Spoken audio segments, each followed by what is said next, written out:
আসসালামাইকুম। আজকে আমি আমার জমিতে চলে আসছি আপনাদেরকে একটা তথ্য দেওয়ার জন্য। যে তথ্যটা হলো যে আমরা মূলত সবজি চাষাবাদ করি, অনেকেই জানি না যে সবজি বেড তৈরি করা দরকার, যে বেড গুলা কোন দিকে করা দরকার, কোন দিকে করলে ভালো হয়।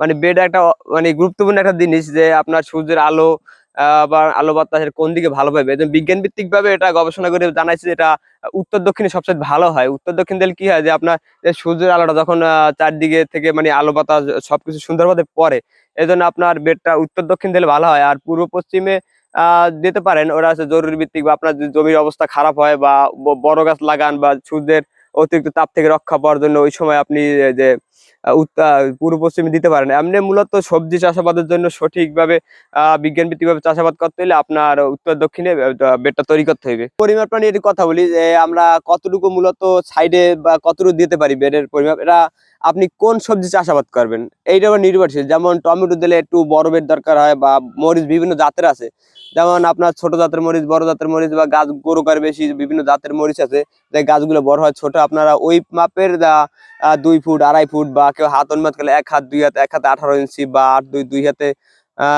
পরিমাপ করে আপনারা এই বেডের পরিমাপ দিতে পারেন। যেমন আমি ওই সাইডে বেড গুলা দিচ্ছি ছোট, কারণ ওগুলো আলাদা মানে সিঙ্গেল সিঙ্গেল চাষাবাদ, এগুলো ডাবল ডাবল দিচ্ছি, কারণ এগুলো মিশ্র চাষাবাদ করার জন্য দিয়েছি।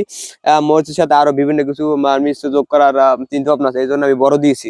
আপনারা চাইলে আপনাদের পরিমাণ মতো অবস্থা বুঝতে ব্যবস্থা নিতে পারেন।